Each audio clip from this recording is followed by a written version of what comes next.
I feel like what community clothing is attempting to do is a radical act. You know, we are trying to suggest a completely new model for the manufacture and distribution of clothing, something that values localism, sustainable materials, ethical labor practices, all of those things that were so central to the way the textile industry was set up before have disappeared completely, and we're saying it doesn't have to be this way. We would like to return to something that is fairer and better for everyone.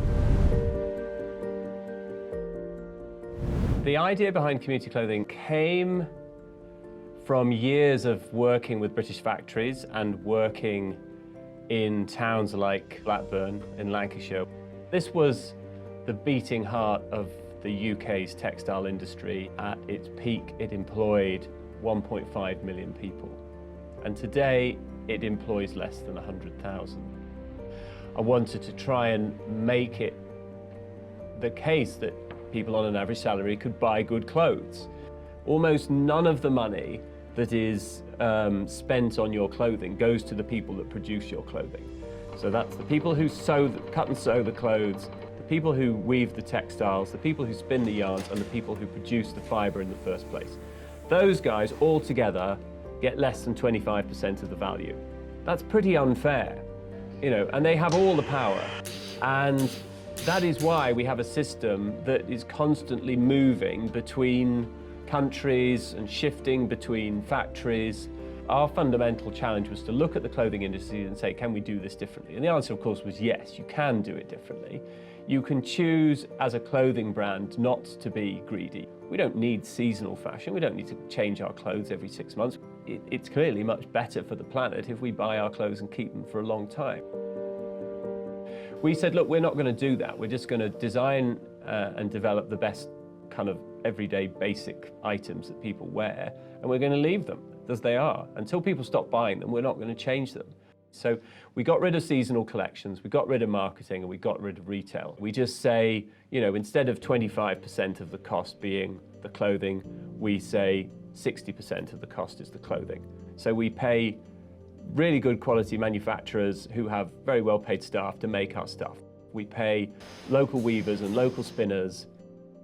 We're not here to, you know, change the world of fashion. We're here to create good jobs, which we're quite proud of. I've worked here for nearly 3 years.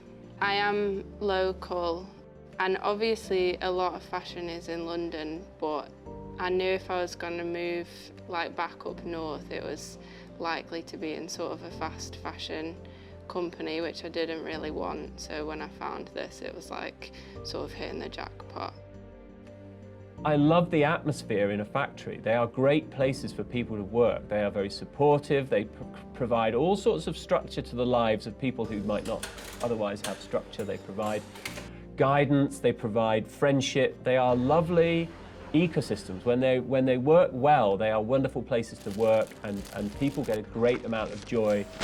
We'd sort of completely lost sight of how good that was for people, and also different types of people. And manufacturing businesses are places where those people can find a purpose, can thrive, and you know, I think we have massively undersold manufacturing as a career for lots and lots of people in this country. So far we've proven that the model works. The model definitely works.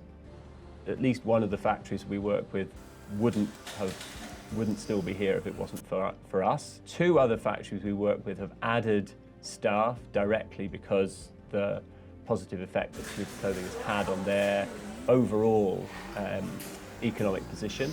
It just has had the effect of creating some positive feeling around the textile industry here in the UK. We've had loads and loads of really positive press. We want to show that opportunities to create innovation happen everywhere. Who knows how many people will have seen what we're doing and had other ideas spin off from that.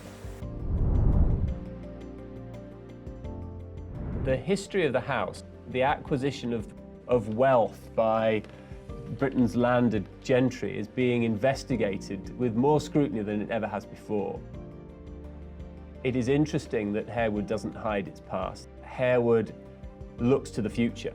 It's what you do with what you have today that sets you apart. And I think what's very clear is that successive custodians of the house have sought to use what they have for the good of the broader community.